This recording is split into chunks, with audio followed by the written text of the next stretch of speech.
Hey guys, welcome to the channel. Now, let's not waste any time here. We're going to jump right in. We have a lot to discuss here. First off, we're going to discuss the four-link suspension here. Now, the first thing you may notice is I have different wheels and tires on this rig. That's because on the previous wheel and tire system, package that I was running, it was bigger than these, wider as well. And since adding the four-link suspension, it was starting to rub on the back pretty good, you know, as well as I wanted some more weight. So these are heavier wheels, you know, and these are narrower tires and slightly smaller as well to allow that suspension to do more work, to work as best as possible. So I wanted to add the weight down low with the heavier wheels as well as the smaller wheels to allow that suspension to do as much work as possible. So that's why I changed the wheels and tires here. Now, if we take a look underneath, you'll see there where I added the two links that weren't there from the previous video. I did mention it was a very easy install. All I needed to do is just put them in and that would be it. So I went ahead and did that. But I said as well that you might need to do some cuts to get it to work. Not so at all, guys. Pretty much all I did was add those links to the bracket that where it should be, and then put a screw in there. Now, I've had a number of people reach out saying they've had some issues trying to replicate the same setup here. So I wanted to go a little bit more in depth from the top here, guys. What I did, if you take a look, the bracket that sits on the top here comes from the front axles, the stock front axles. They're plastic. They bolt right up, no modification whatsoever. What I did do is I put the screws on the bottom as well as the top, if you notice there. So the screw here is screwed down from the top, and this one is screwed from the bottom to make sure that everything is as secure as possible. Same thing on the other side. You know, no issues whatsoever, no modifications whatsoever. Now, I want to say this type of screw that you use does matter, guys. Don't over tighten your screws because you want these links to be as free as possible, because if you over tighten it, the suspension won't want to do any work. You see what I'm saying? People have said they're having issues with the rear axle twisting. I did have a little bit of that, but only in very technical scenarios. So aside from that, I had no issues. So back to the screw. The type of screw that you use does matter. Let me give you a demonstration here. This is the screw that I used. Hold on a second here. This is the screw I use, guys. If you notice, there's no thread on this end here, just on the end. It's kind of like self-tapping. So this goes through the link, and it just basically allows that link to move around the best and smoothest way possible. So it goes through the end here, and it's smooth, right? It's smooth, so it's not like binding up on the links. So these are the screws I used. No issues whatsoever there. All right, so it's been working perfectly fine, guys. It's almost like it was meant to be there, which leads me to the other thing. What the hell is this? Something just fell out. Anyways, so it leads me to the other thing, guys. If I wanted to add rear wheel steer to this truck, it would be a 20-minute job. Easy 20-minute job. All I'd need to do, because remember, this came from the front, which means all I need to do is put the servo where it would be right here. The servo would go back right here. Put the front axles back in the back, and I got rear wheel steer. So let me know, guys, do you want me to add rear wheel steer to this truck?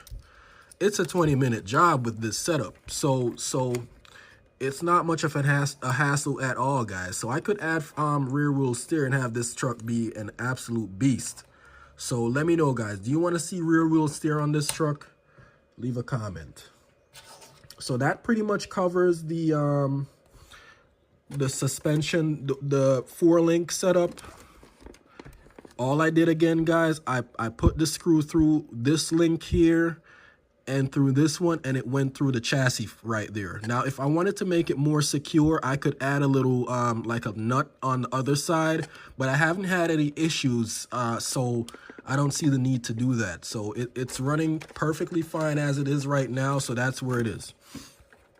All right, so that's covered. Now, regarding my suspension, like I said, I want this rear suspension to do as much work as possible.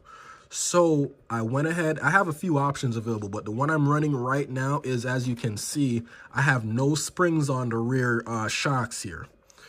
Now, because the rear of this MN82 is so light, when I had the springs in there, I could have run some super soft springs in there, but it let the rear of the truck kind of sit a little bit higher than I wanted, and I was pretty much maxed out with the how much tension I could add to the springs, you know, so I couldn't go any further up.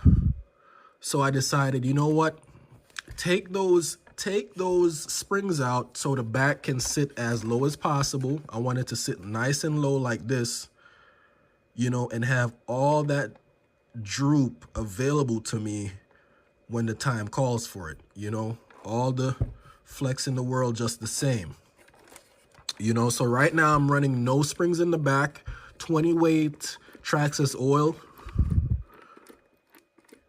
and it seems to be getting the job done pretty nicely here. So I'm happy with the results right now. Like I said, I could run the super soft springs in the back and take out some of that oil so that the suspension does work more easily. But for now, I like the way this looks. I like the way it drives. So I'm gonna run it for now until further notice. So that's the current setup. Still running the same setup on the front, you know, works good, nice and smooth. This thing is gonna do some real damage, guys. I can see it right now. I haven't run it yet because we're having lots of rain in the area, and my brushless system, I'm not sure if it's gonna hold up to the rain, so I'm gonna chill out for now. Which leads me to the next segue, which is I did upgrade the brushless system. Yeah, so I did upgrade to the brushless system in this truck. You know, if you've watched any of the previous videos, I was running the 370 motor with the Power Hobby PH 1060 in there. Didn't quite have the slow speed control I was looking for. Plenty of power, but not the smoothness. So I always suspected this was the culprit, but I haven't actually tried a Hobby Wing ESC in this truck just yet. But I am gonna try it in a different truck to see what's going on. So I added the brushless system to this truck. There's another one in here. This one came out of the MN82S for good reason, guys. I learned something after trying to set this this truck up. With this with this brushless system, it doesn't seem to like just any transmitter. When I went to set it up, this was the transmitter I was running, and for whatever reason, guys, when I set it up, it wouldn't work with this transmitter. It just wouldn't read any signal. It wouldn't do anything. So I thought the system was faulty. So I decided, let me try to see if I got a faulty system in this truck. Let me try the new one in this one, and it worked. You know, so that kind of confused me. I'm like, what's going on here? Only to realize, guys, that this brushless system only works with a select few transmitters. I tried it with another one that I had. It worked, but it didn't work properly. So that was really strange to me. I didn't know they were picky with transmitter. That's a first. That's a first for me. So it only seems to want to work with this transmitter. So that's what I'm running right now. I can turn it on real quick. Hang on a second. Right, so it's working fine with this one, as you can see.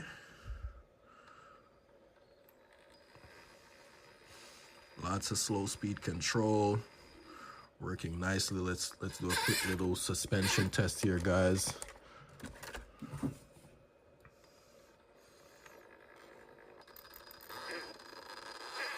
Still has that hesitation I was telling you about, but it works pretty good.